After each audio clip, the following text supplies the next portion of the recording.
please, don't try anything that you're about to see us do at home. Ever. On this episode of MythBusters, the whole team is flying high in an airplane special. Oh, I don't think I did so well. First, Adam and Jamie fly by the seat of their pants. Yeah, shut up. In a state-of-the-art simulator to see if a novice pilot can be talked down by air traffic control. Pour your nose up and give it power. Oh my gosh, coming in really fast. Then, Carrie, Tori, and Grant get gnarly with 3 skydiving movie myths from action flick Point Break. Adios, amigos! Oh, shucks! Buster gets the push to find out the free fall time from 4,000 feet. Oh my God! Grant discovers if you can have a conversation in midair. so excited. And Tori lays his life on the line in a high-speed chase at terminal velocity to see if it's possible to catch someone up in free fall. Dude, that was incredible! Who are the MythBusters?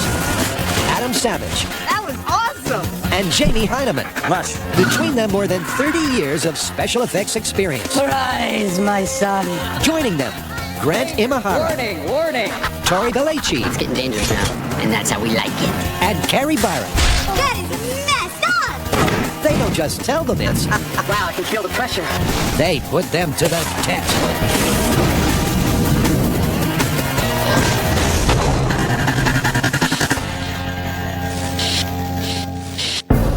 Come on, we need to come up with something. What do we have? I got nothing. Some idea. Parachutes. Misconceptions about skydiving. There are a bunch of Hollywood movies that feature skydiving. Skydiving's good. Skydiving, airplanes. How about when the pilot's incapacitated and they talk a passenger into landing the plane? Perfect. That's really good. An entire episode about airplanes. Ladies and gentlemen, please buckle up for an airplane special. The MythBusters are no strangers to aviation myths. I want liftoff this time. They've made mincemeat of an airplane. They fired chicken meat at an airplane. And they've even used an airplane to make a bus take to the sky. But now, they're back with 2 brand new flights of fantasy straight from the fan site. And starting off, it's an all-time classic. So in all your eclectic careers, you've never gone out and gotten a pilot's license? Nope, thought about it, never did it. Not even any illegal crop dusting? Mm-mm. Neither have I. And you know, that makes you and I perfect testbed platforms for this next myth. You mean talked into landing? Yes, let me set the scene for you. You have chosen the kosher meal and have eaten it just fine, but the pilot and co-pilot have accidentally been fed the salmon mousse. Stricken with food poisoning, they can no longer fly the plane, and the stewardess says, "Is there anyone here who will land this plane?" And you get behind the seat, get on the horn to air traffic control, and they give you the instructions to land that plane safely. So you're a completely inexperienced pilot, but they talk you down into a safe landing. That's the myth. That's what we've got to test. The life of everyone on board depends upon just one thing. Finding someone back there who can not only fly this plane, but who didn't have fish for dinner. It's a classic scene from the silver screen. The pilot and co-pilot are out of action, and the flight attendant asks the question no one wants to hear. By the way, is there anyone on board who knows how to fly a plane? Can a complete novice really land an airplane? You know, Adam, I don't think our insurance company or the FAA is going to give us any kind of permission to attempt to land a real plane. Nope, I think we're going to have to do this one in a simulator of some kind. And luckily, the researchers have turned up the creme de la creme of flight simulators for us. It's NASA's, and they use it to train real pilots. Okay, and before we get talked down by the air traffic controller, I think we should try it au naturel, you know, without any help at all, and see how we do. Because if we can do that, then there's no need for air traffic control. Exactly. So it's chalks away. And first up, we meet the man with the machine, Terry Rager. Welcome aboard. And after a brief tour, what's immediately clear is this simulator ain't exactly your average game console. Wow, those are the size of a small house. That's amazing. All you're going to find is pretty realistic once you get inside. With pneumatics to simulate every bump, more buttons than a Wurlitzer organ, and a state-of-the-art graphics display, this simulator is the real deal. Ready? And first into the hot seat is Janie. You go first. Here is the plan.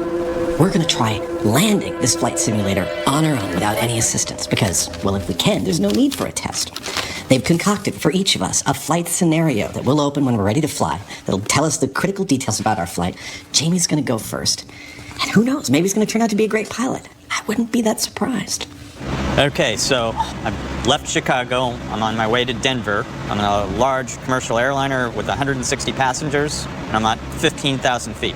Good luck. It's up to you to land the plane and save the lives of the passengers without any help. Okay, well, I guess I better get to it.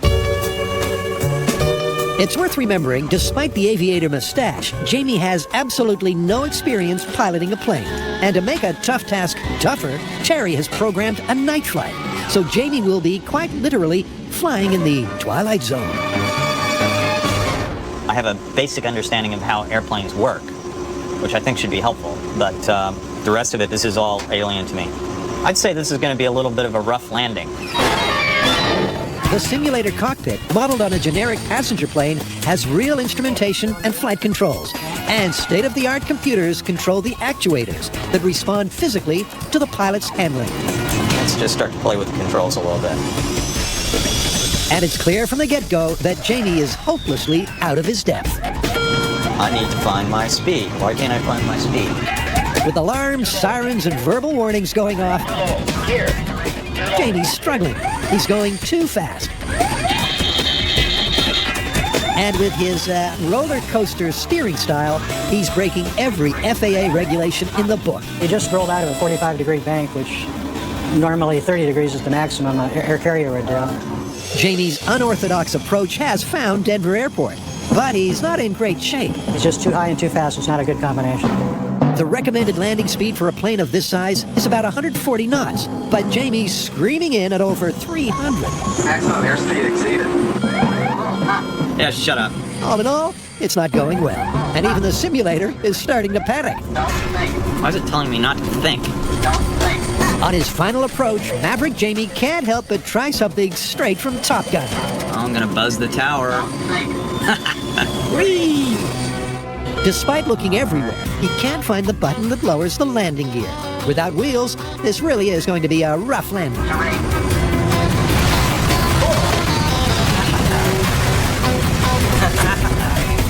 Jamie hits the deck, putting the terror into terra firma.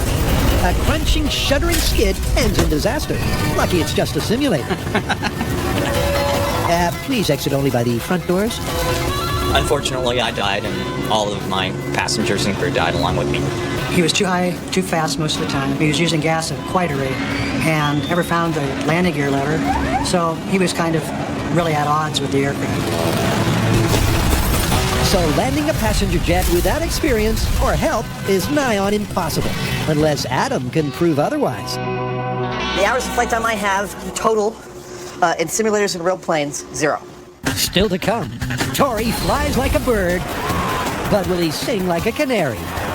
And we're on the flight deck with Adam and Jamie. Well, your nose will give it power. I'm coming in really fast. To see if they can get talked into land. Everything's in your hands now.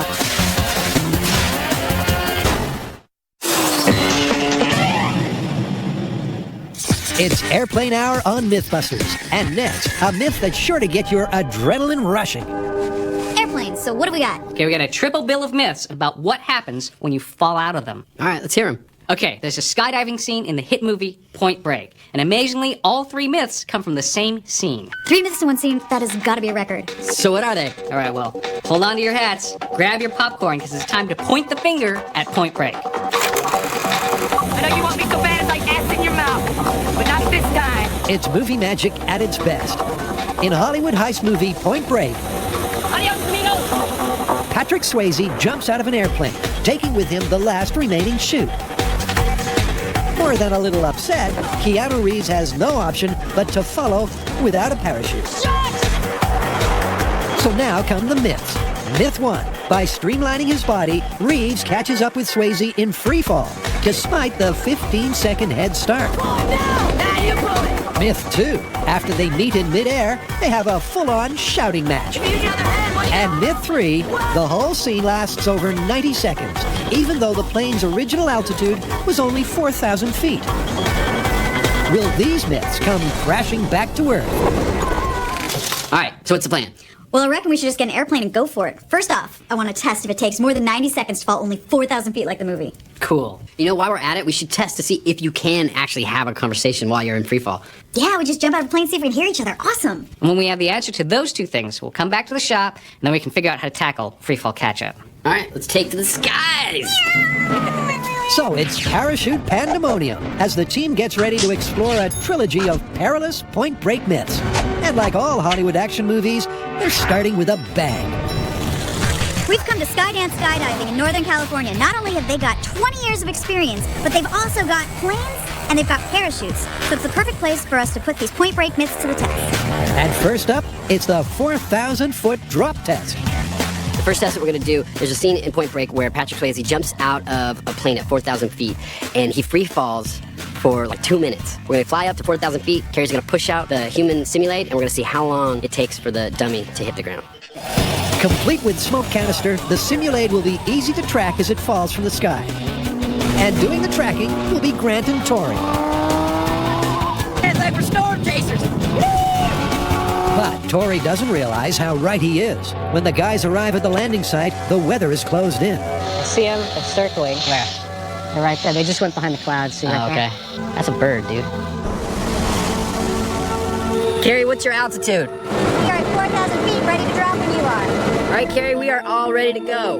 With the cloud cover lifted and the correct altitude reached, it's go time. And as the simulate is elegantly shown the door, Tori starts the stopwatch to time his fall. Wait, there he is. Oh my God, look at him go. Remember, the point break scene lasted over 90 seconds. How long will the simulate last? Ouch. Oh my God, he got cut in half. Oh, wow. So that's what they look like inside. His back totally split and his guts are all over the field. Split in half and leaving a simulated Swayze-sized crater, that's one busted simulate.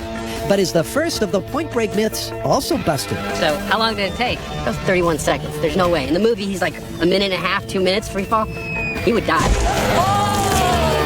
In the movie, he's free falling for a minute and a half, maybe more. There's no way he would have been able to free fall that long. He would have died. So this one's busted. Just like our simulate. Ugh. It's strike one against Point Break.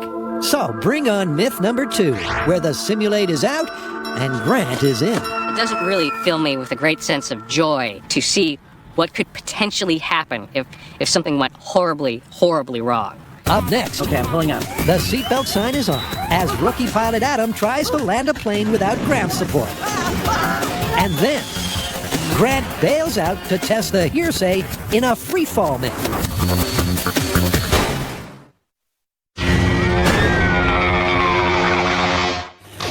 Thankfully, most times we fly, the hardest decision to make is whether to have fish or chicken. But if the journey took a turn for the worse, can a complete novice really take the hot seat and be talked into landing? So far, Jamie's tried a landing without any external help. And failed miserably. But what about Adam? Okay, Adam, it's your turn. Adam has an identical flight plan to Jamie. But let's hope the outcome is different. Like Jamie, Adam's hardly confident. And once he takes the controls, it's pretty clear why. Oh, I'm actually flying. Oh, wow. What? I don't know what to do. Oh my God. Adam has no idea what his altitude is. And with the airport some distance away, he flirts with a hard and premature landing. Okay, I'm pulling up. All right, I'm pulling up. I am. With the passengers now using their sick bags, Adam's speed has dropped so low he's stalled. And that leaves only one outcome. Oh, jeez. Okay, wait. Oh,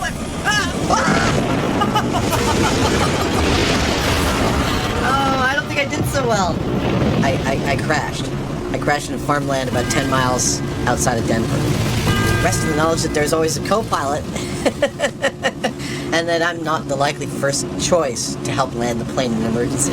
What's clear from both tests is that with no help, crash landing a plane is pretty much the only outcome. But can an air traffic controller really cancel out the carnage? Oh, I don't think I did so well. You know, I was so disappointed with my first attempt at landing without any help that they actually let me try it again. To see my second attempt, log on to discovery.com/MythBusters. The guys are testing 3 skydiving myths from the action movie Point Break. And so far, the simulator's shown that free falling for 1.5 minutes from an altitude of 4,000 feet is busted. With myth number 1 down for the count, it's on to the next part of the trilogy. Adios, amigos! Oh, shucks! Myth number 2 is about what you can hear during free fall. You are crazy! Is it really possible to have a conversation? Or is that another load of Hollywood hot air? What the hell are you two doing? We're doing Point Break myths. Okay. On Keanu Reeves. I'm Patrick Swayze. Can't you tell? Get back here. Swayze needs his hair.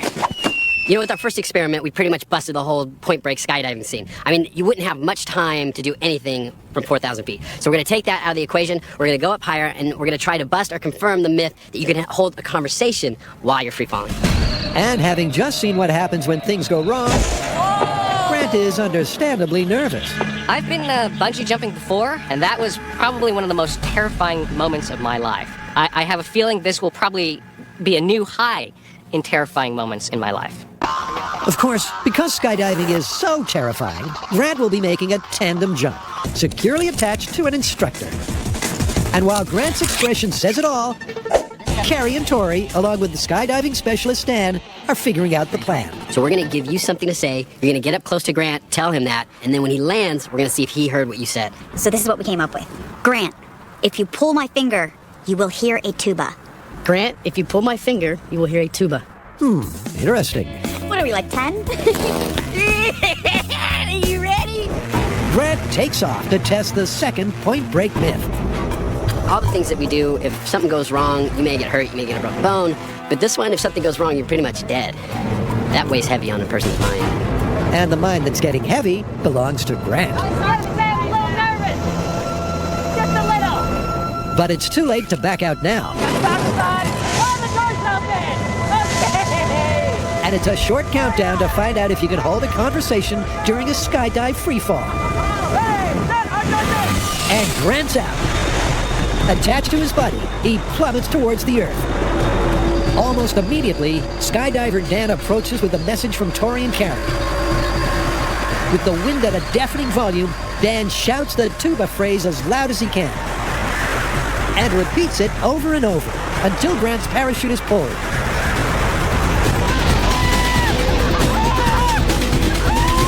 Once he slows down, you can hear his screams from miles away. Land like you know what you're doing. All right. Nice!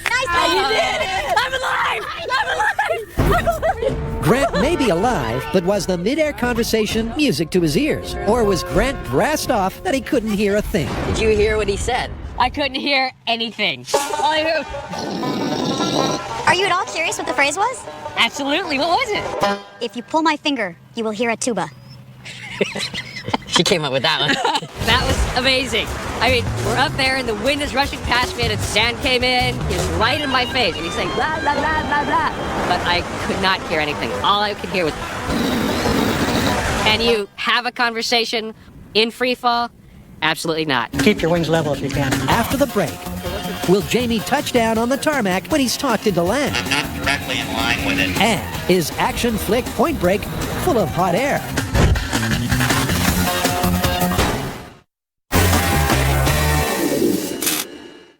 Flying a plane requires hundreds of hours of training, and on this airplane hour of MythBusters, it's clear to see that every single minute of that time is well spent.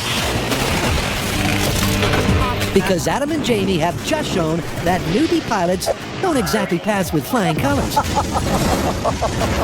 Oh, I don't think I did so well. Now it's time to see if we can be talked down by an air traffic controller. So Terry is going to be that person, and he's going to try and talk us down using only the information that an air traffic controller would have access to, as well as feedback from us via the radio. We'll see what happens.